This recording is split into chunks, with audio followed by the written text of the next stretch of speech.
असं की आपला सहयोग आहे आणि सहज असल्यामुळे आपल्याला असं वाटतं की असेल माझा हरी तर देईल खाटल्यावर. तर सहज हा योग जो घडतो तो फक्त कुंडलिनीची जागृती आणि तुमचं सहस्त्रार भेदन इथपर्यंत आमचं तुमचं देणं घेणं आहे. आता पृथ्वी आहे. पृथ्वी मध्ये तुम्ही जर एखादं बी घातलं तर तिचं देणं घेणं एवढंच आहे की बा तुझ्यामध्ये मी अंकुर फोडते, पण त्यानंतर बघायला नको. तेव्हा जरी हे अगदी सहज असलं तरी आता मी संत झालो हे समजणं फार कठीण. आता आम्ही बी घडलो हे समजणं फारच कठीण गोष्ट आहे. अजून आम्ही तेच आहोत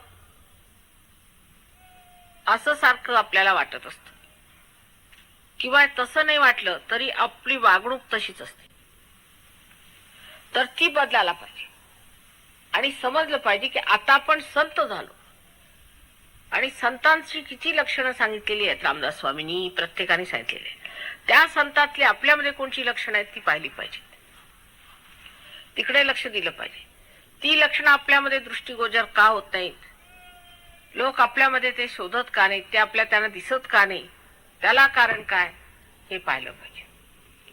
तर सर्वप्रथम आपण असा विचार केला पाहिजे की परमेश्वराने आपल्याला अंकुरलाय, बरं झालं, आता पुढे काय, आम्ही काय केलं त्या परमेश्वरासाठी. आम्हाला सहयोगामध्ये हे माहिती आहे की प्रत्येकाला आशीर्वादित करतो परमेश्वर. योगक्षेम वाम्यम, योग मिळाला तुम्हाला क्षेम याच, ते त्याच्यात बंडलच त्याच्याच बरोबरच येते, समजा बिल्टीन. त्याला काही करायला नको, क्षेम घ्या. पण क्षेमाबरोबर एक आणखीन यायला पाहिजे कृतज्ञता, ती येत नाही. कृतज्ञता जर आली तर लगेच हा विचारील की मला एवढं फुकटात मिळालं, आम्ही काय केलं होतं, कशाला असं मिळालं, कसं मिळालं, आता मी काय देऊ जीव का प्राण, असा विचारायला पाहिजे. पण येणे माझ्या मागल्या, माताजी असं झालं, नोकरी तर लागली, पैसे मिळू लागले, पण अजून माझ्या मुलीचं लग्न झालेलं नाही, बरं ते झालं, मग आमकं राहिलं. म्हणजे तेच चालूच आहे तुमचं, जे मागचं होतं तेच पुढे सुरू आहे, त्याला काही अर्थ आहे का. तर सहजात तुम्ही आले याचा अर्थ असा आहे की तुम्ही पहिल्यांदा संत झाले.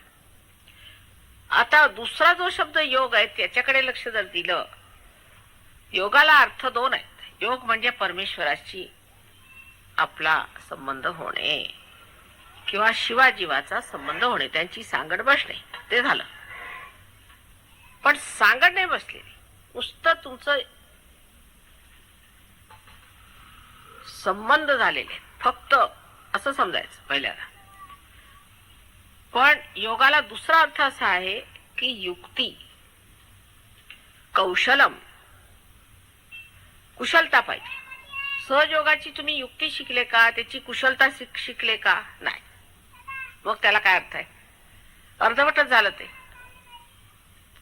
आपली समजा बाहेर आम्ही पाटी लावली एक, इथे सांगवी राहतात, तर तुम्ही ते पाटी वाचून गेलाय, तुम्ही भेटले का सांगव्यांना,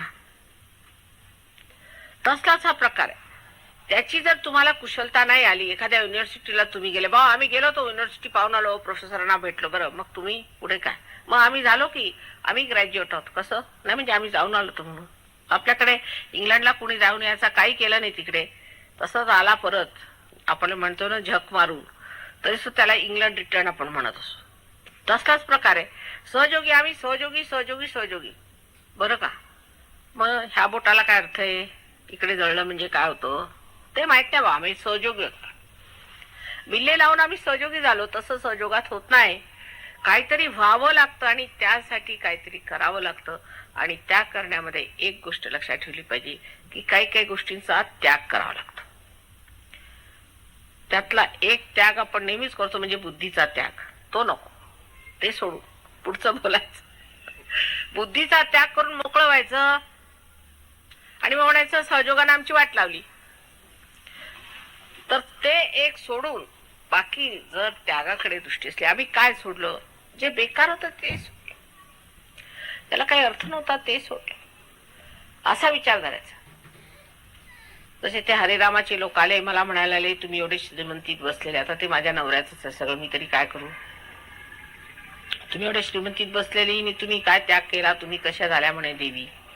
आवडलं, देवी त्याग नसते करत, तिचे त्याग करत नाही, बाकी सगळ्यांना करावं, तीच भोगती आहे. बरं कबूल, म्हटलं तुम्ही काय त्याग केले ते सांगा.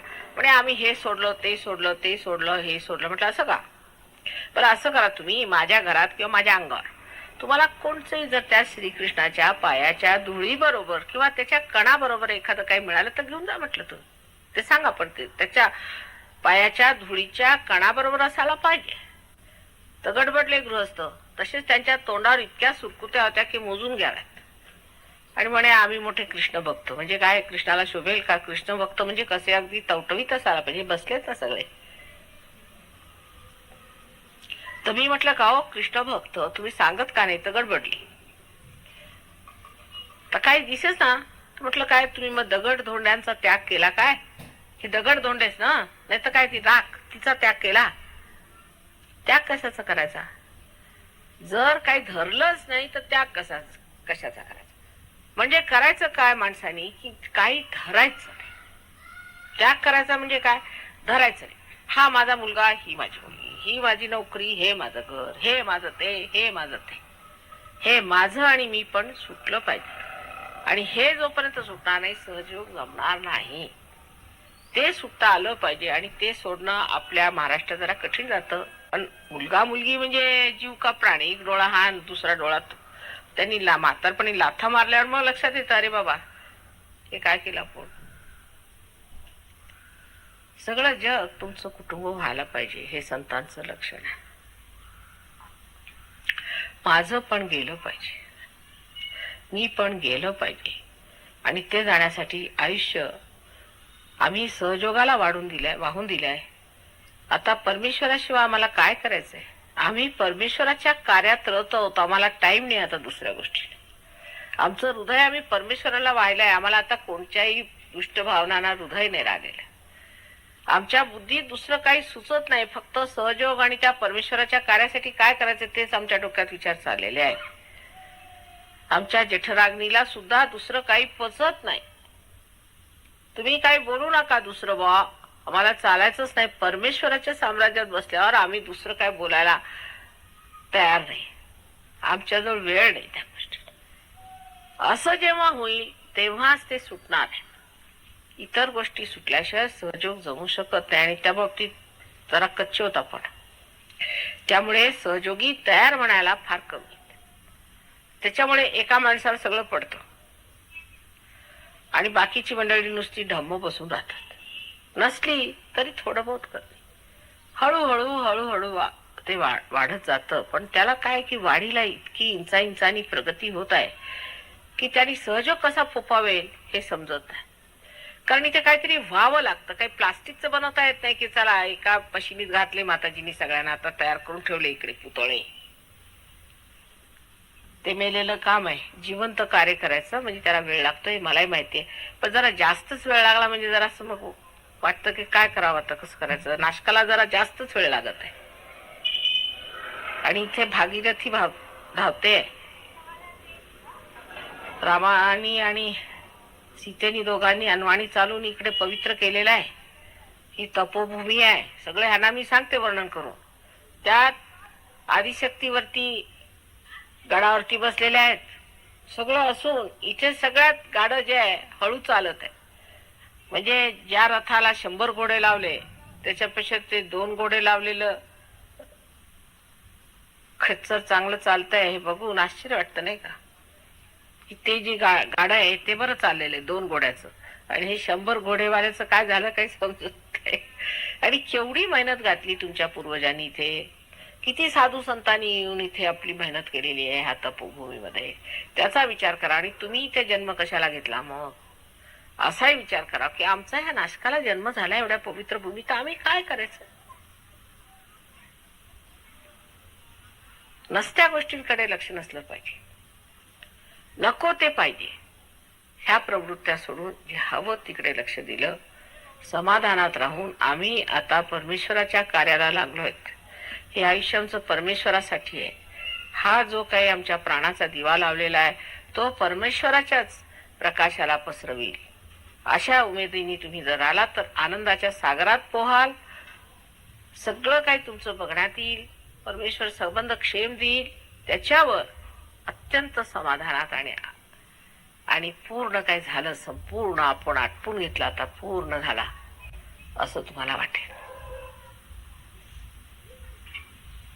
परमेश्वर तुम्हा सर्वांना सुबुद्धी देव.